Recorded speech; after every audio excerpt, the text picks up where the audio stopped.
নব্বইয়ের দশকের জনপ্রিয় বলিউড ছবি আশিকীর নায়িকা অনু আগরওয়াল আবারও শিরোনামে। সম্প্রতি এক সাক্ষাৎকারে তিনি জানিয়েছেন তিনি নিজের মূত্র পান করেন এবং এতে স্বাস্থ্য উপকারিতা পেয়েছেন।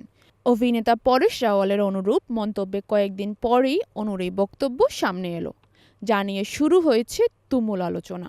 অনু আগরওয়াল বলেন, অনেকে জানেন না, হয়তো সচেতনতার অভাবে, কিন্তু মূত্রপান যোগব্যায়ামের একটি প্রাচীন চর্চা। আমি নিজেও এটি করেছি এবং উপকার পেয়েছি। তিনি আরও ব্যাখ্যা করেন, তবে পুরো মূত্র নয়, নির্দিষ্ট একটি অংশকে অমৃত হিসেবে ধরা হয়। এটি অ্যান্টি এজিং, ত্বকের বলিরেখা দূর করে এবং সামগ্রিক সুস্থতার জন্য উপকারী।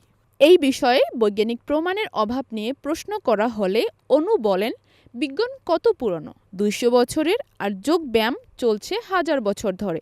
আমি সম্পূর্ণরূপে এই প্রাচীন চর্চার পক্ষে। এর আগে আরেক বলিউড অভিনেতা পরেশ রাওয়ালও মূত্রপানের অভিজ্ঞতা শেয়ার করেন। দ্য লালন টপকে দেওয়া এক সাক্ষাৎকারে পরেশ বলেন, একবার আমি নানাবতী হাসপাতালে ভর্তি ছিলাম।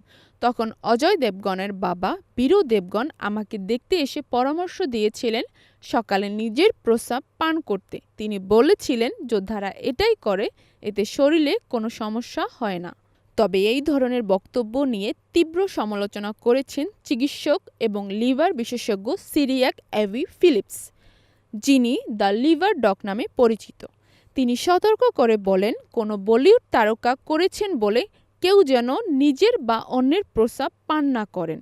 এর কোনো বৈজ্ঞানিক ভিত্তি নেই। তিনি আরও যোগ করেন, এই প্রক্রিয়ায় উপকারের বদলে মারাত্মক ক্ষতি হতে পারে।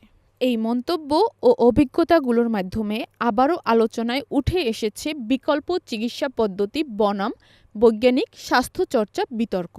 বিষয়টি নিয়ে সামাজিক মাধ্যমে চলছে ব্যাপক বিতর্ক। এক পক্ষ এর পক্ষে যুক্তি দিচ্ছেন প্রাচীন যোগচর্চার পক্ষে, অন্য পক্ষ এটি ছদ্মবিজ্ঞান হিসেবে বাতিল করেছেন।